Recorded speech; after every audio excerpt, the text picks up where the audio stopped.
I'm Lisa Ma. I work at Hub with Eric Lee as the Chief Growth Officer. It's my honor to welcome you today. So today we have serial entrepreneur founders David Meltzer and Eric Lee with us, and the theme for today is about intentions for 2021 success.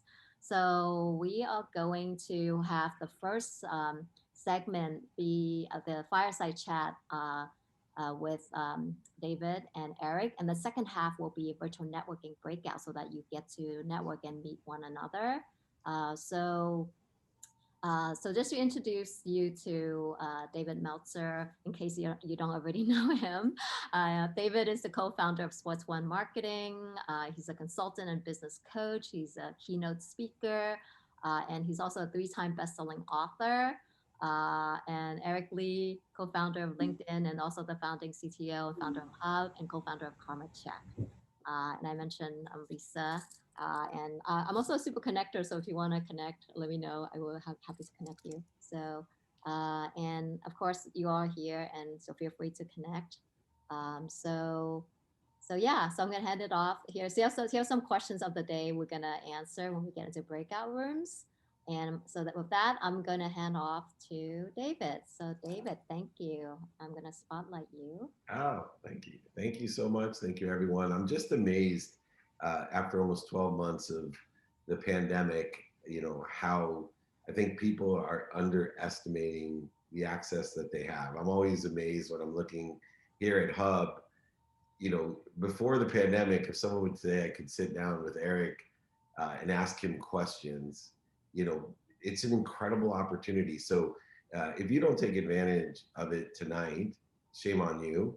And if you're not telling other people of the opportunity, because I especially, admire Eric for what he does with Hub and Lisa, but we're giving so much powerful information and access. And I think we're starting to get spoiled on Zoom because it's so easy and there's so many people jumping in and out. You see Elon Musk hanging out and Grant and Tom and all these people. And I think to myself, wow, I wish when I was a young entrepreneur, I could just hop online real quick and ask Eric Lee a quick question that could change my life. And there's a lot of seeds being planted on this platform that will grow humongous trees. So please, I'm encouraging everyone, something I teach, something I preach. You cannot ask big enough and you cannot ask often enough, and take advantage of the access that you have here on Hub and anywhere else where you see people that sit in the situation you want to be in. Remember, the easiest way to get to where you want to go is to ask somebody that's already there for directions. Uh, Eric, I'd love for you to maybe share some of your insight on this newfound accessibility. And do you feel there's an entitlement taking place where people aren't really valuing the amount of access and information that's available? Hey, David. First of all, I just want to say that it's always a pleasure to connect with you. That we can make this more interactive, where I get to ask you some questions I love back it. instead of you always asking me the questions to make it more interesting.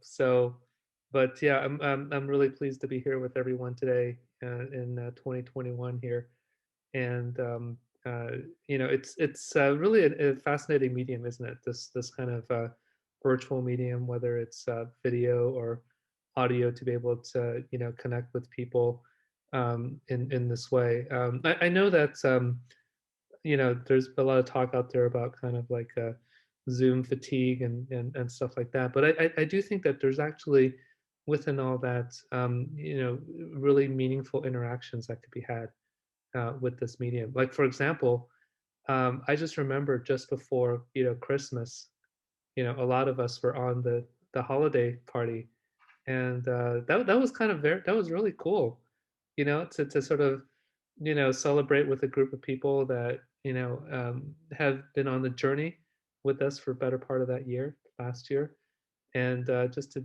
kind of have a really kind of happy send off, um, with people before we all went on our holidays, and I think it's the fatigue is not so much because of the medium, but it's really just the kind of topics that we cover. And we if we kind of take time to you know not only talk about work but talk about some fun stuff, that makes all the difference in the world. So I look forward to occasions like this where I'm not talking about work all the time, and just talking to people as people, as a person. So that's how I feel, and hopefully more of us can can do it, right? Just kind of get involved in this kind of experience, and not necessarily kind of leave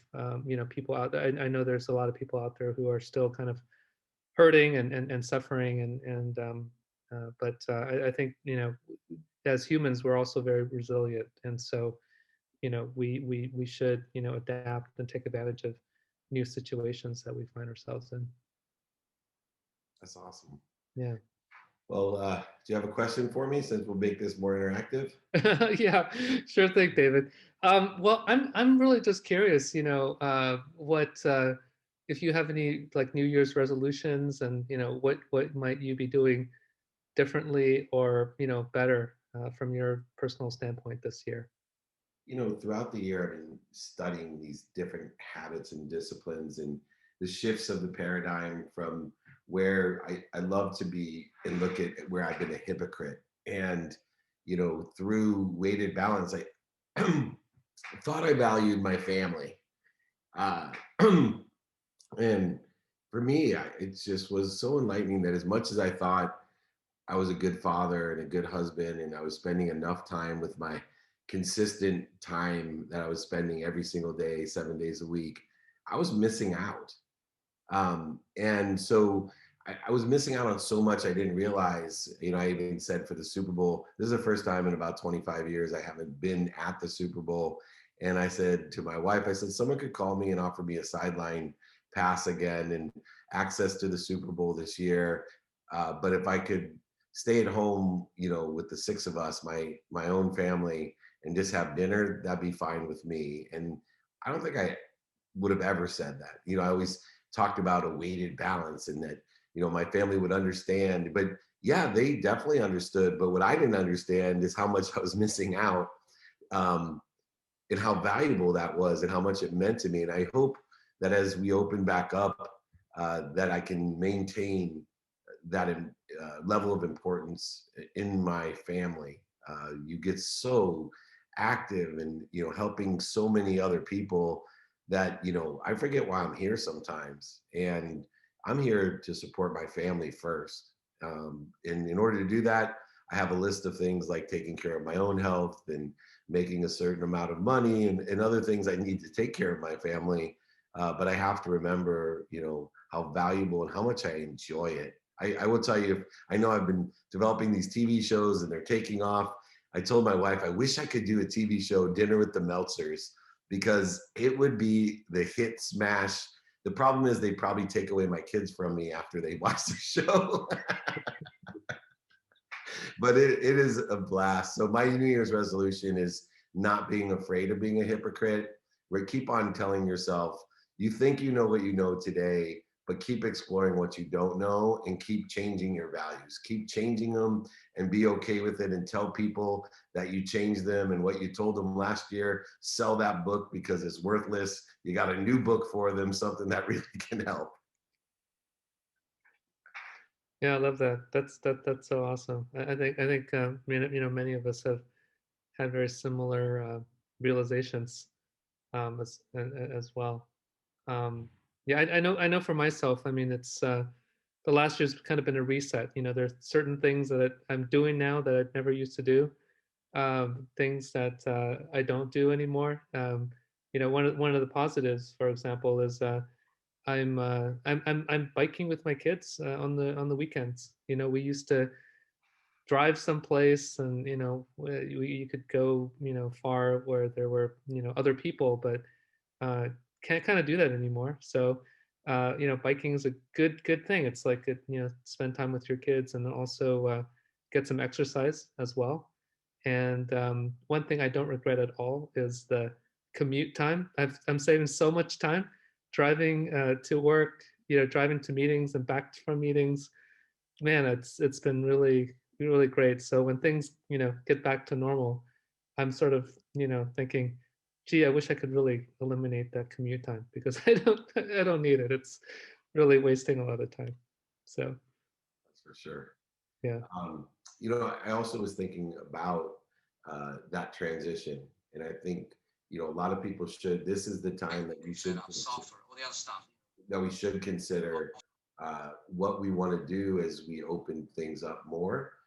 As you're stating, with the commute for you, I think a lot of leaders in businesses, people who are starting their businesses, can really benefit by planning for the fact that we're not always going to be in this situation. And there's huge opportunities determined upon your own capabilities, the skills, knowledge, and desire that you have within those capabilities in the business that you have. And, I encourage everyone, this is the time to start planning for 2022, because we all know by 2022, we'll be able to go into office buildings. It may not be June, it may not be September, but I am, a higher percentage certain than ever that by 2022, we'll have some decisions to make on how we want to, move forward with our lives. And I think this is the time, January, February, that we start looking at 2022 of how we're going to work through this transition, because as much as it was thrown upon us,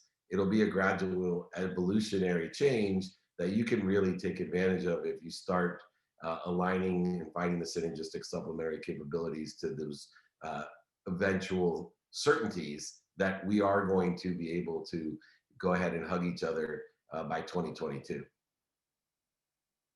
So we have some questions, by the way, from Okay. the audience. So Corey, I invite you to open your mic to ask the question if you like. This is about access here, so we give access. And also, Absolutely. uh, Oh, thank you, Lisa. I'm so bullish on blockchain as a technology, and I'm really starting to understand more about how blockchain is going to be used and being used by Hub. So I just kind of wondered that beyond cryptocurrency, what both of you, since you're kind of leaders in that space as well, what you see some implications of blockchain beyond crypto, and even if it's just specifically for the trust factor and kind of that connection factor with Hub or beyond. I look at things like guacamole on the blockchain and all kinds of crazy applications for that technology. And I don't, if that doesn't serve the audience, and then we can punt that one. But if it's a relevant question, I would love to hear. I'll give a short answer to that. Corey, I'd much rather answer that question on the podcast we're going to do, soon. So hopefully that's something that those who are interested in that can participate in. But yeah, for me, that's kind of a work question, right? So I, would love to spend this time talking about more valuable things besides work. But just a brief statement about that. So blockchain, it's something maybe people have heard about for years, and through the holidays, there's been a lot of talk about Bitcoin, which is this other thing that related thing that you've probably heard about. And so there's some new things on the horizon, from the technology world, and blockchain and Bitcoin are definitely some of those things. And I think there's still a lot of people who don't understand them. They've kind of heard the buzzwords and so forth. But I encourage everyone to look into it further, and maybe just become more aware of that. And I wrote an article recently on Cointelegraph, which we'll definitely share, about where the potential of this can go beyond crypto. And I hope that people will take a look at that as well. And it gave some insights in that article. It took me a while to write because it was it was hard to kind of summarize everything that all the craziness in this industry that's been going on, to boil it down to some words that kind of are universal. But I do believe it's going to impact our lives in the coming years, just kind of like the internet has, kind of impacted people's lives. So I definitely encourage people to look at it. And yeah, Corey, you and I can talk more about it on our podcast, which I am very excited for. I'd just like to add real quickly, not to get into details, but you should be paying attention and giving attention to blockchain. And for me, two of the areas that I'm studying, because that's the period of time I think right now that we all should be studying, paying attention and intention.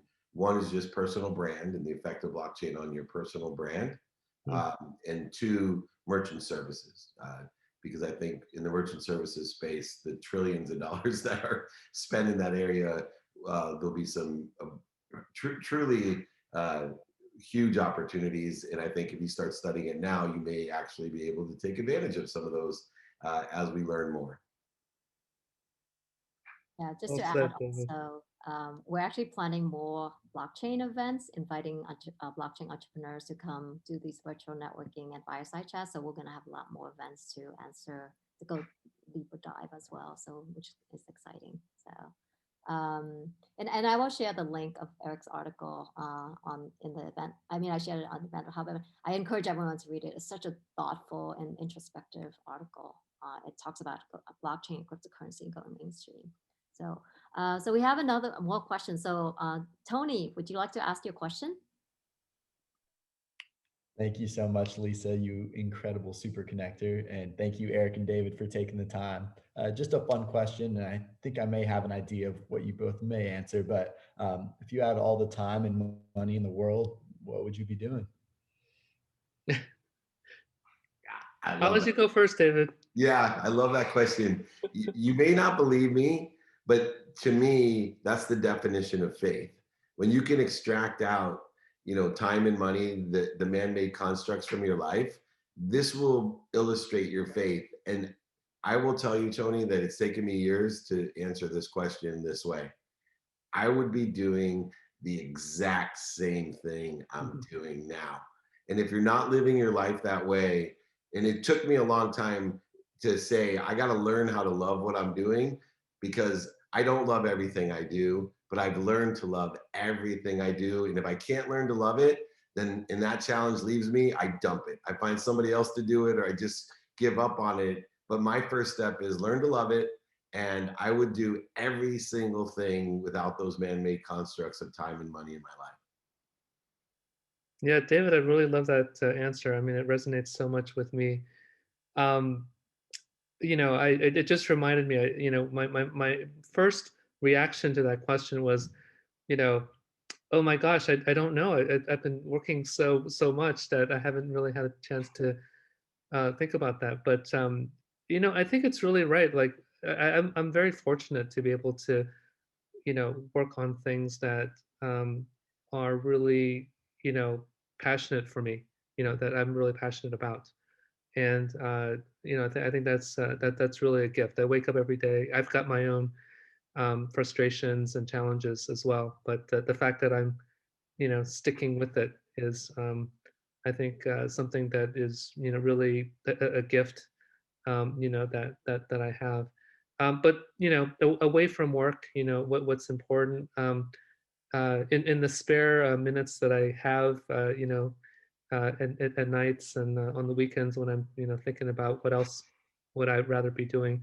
I feel like relationships are really important, and I would love to spend more time on relationships. I really enjoy spending time with friends. I honestly haven't had a chance to do that in many years now, and particularly over the last year with the pandemic. But I think those are the most valuable kind of time, moments, right? When you have the luxury of time to go and really, create and build and nurture and support other people, which I think is a very fulfilling, um, experience. So that's what I would do is really kind of spend more time, whether it's with friends or with my kids, and just really try to understand what they're going through and try to be supportive of them. We have another question from the audience. So Don, would you like to express your question? Thank you so much, Lisa. I really, I mean, these things are like so precious, and I think that what you do is super needed, and really appreciate that. And the same, Eric and Dave. Thanks for contributing your time, taking time with us. So, you were saying earlier, Eric, about saving so much time and commuting and traveling, and now everything is more virtual and then Zoom. And how are you guys multiplying that saved time now? There's more more intensity and focus, but what are some advantages that you're finding in that 24-hour that we all have? What's some of the focus and things you're multiplying? First again, Eric. You want me to go? Want me to go? Yeah, go ahead, Eric. We'll take turns. Oh, that's a tough one. I don't think I've been very wise in making use of reclaimed time. I mean, if anything, I feel like I've just you know worked more and made that of it. I do I try to be a more focused these days, in terms of being more deliberate about how I'm spending my time. And I do think that this kind of boundary between um, working from home and having to deal with people kind of gives you a better way of kind of um, you know separating what you should focus on and what maybe sort of distractions. And so I've tried to focus in on the things that hopefully are really important to work on, and try to kind of cut everything out, everything else out.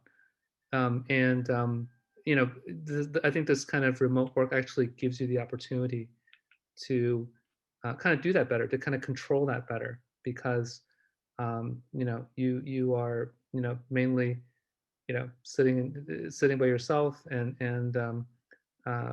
being able to kind of focus on things. So I've benefited from that. I'm not sure that's the answer to your question, but that's how I felt about the last year. I'm kind of on the other end of the spectrum. Blessed that my business was already moving towards what I call the stage theory, because I knew and flew so much, 200 days a year, and I was in the process of capturing all the things that I did, modifying it, amplifying it, so I could perpetuate the lessons and the stories, either real time or in different formats, so that people could learn and I could share to empower people to make money, help people, and have fun themselves. Two things occurred. One, an incredible amount of efficiency of how much I could stage.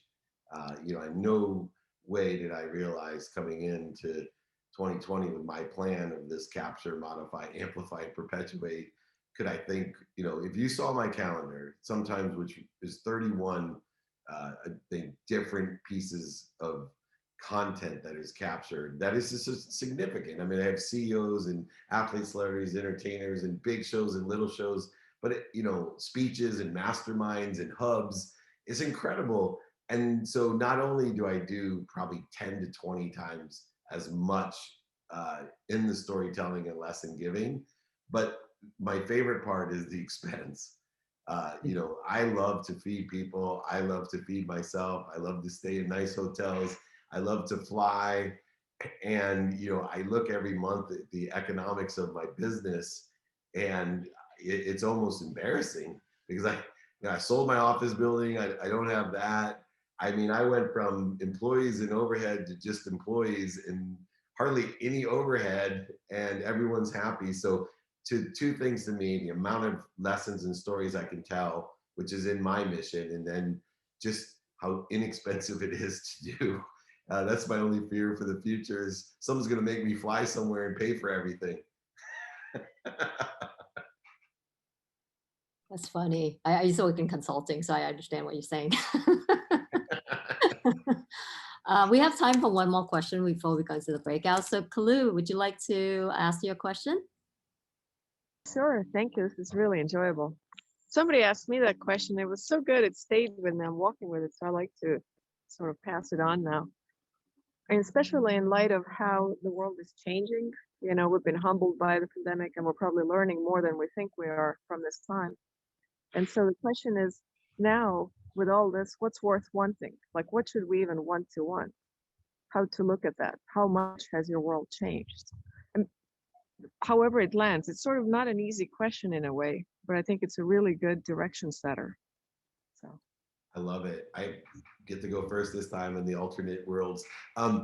I have a system for this. You know, I believe if you take inventory of what, and then go to who, how, and what, and now and why, you'll know. For me, every day I determine my what first.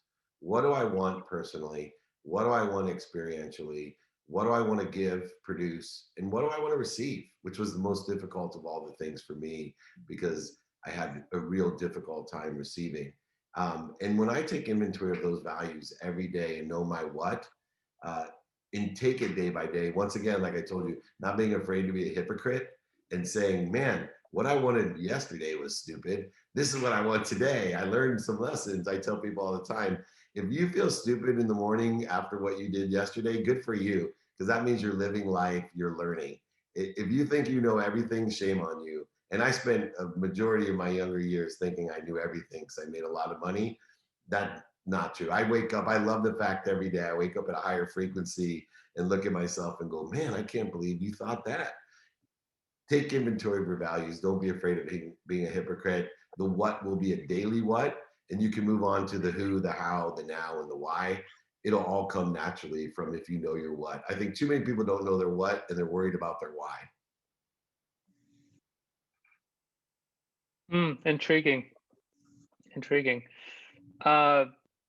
So for me, the way that I would answer that question is that I think the pandemic has really kind of forced me to look at my values and my priorities in life. It's really in many ways sort of forced this kind of cleansing, to what are the priorities, like, purely um, that are important.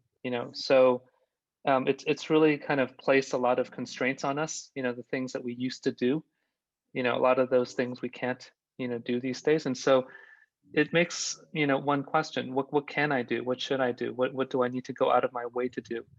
And uh, really be one of the topics of this session is intention. And it's really forced an examination of that. And I think what I realized was that when you don't have to commute, when you don't have to do those things that are really not as important, you can kind of focus more on the things that are important. So just going back to what I said earlier about relationships, I've realized that's actually rather important for me, and whether it's family or relationships in the outside world. I've realized that work is very important for me. That's something that I value a lot, and so I've been able to continue to work and to spend more time in that direction. And so those are the things that I've realized are actually quite important for me. And so I think it's going to be different for everyone.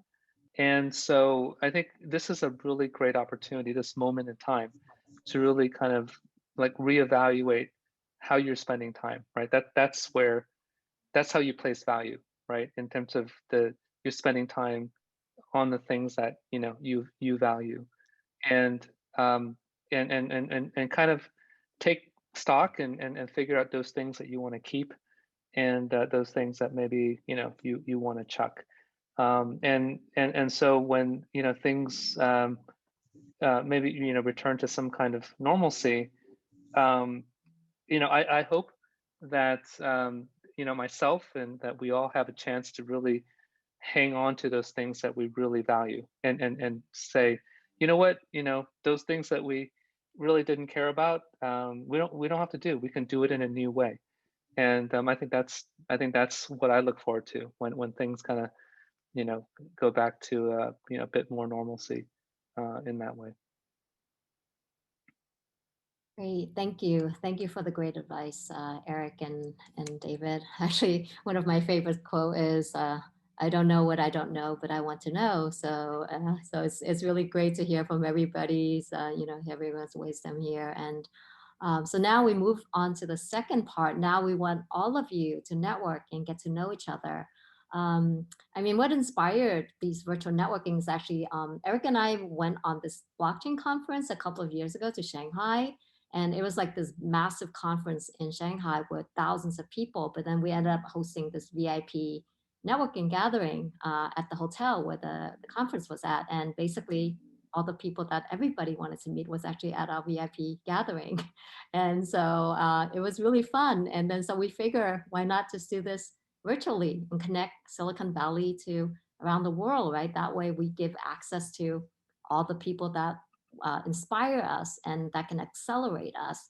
And now with the ability to do virtual events, we can just do this so easily now. So literally, like in the last year, I think I may have connected up to 10,000 people actually virtually using Hub, right? So Hub makes it really easy. And so Hub is a referral network.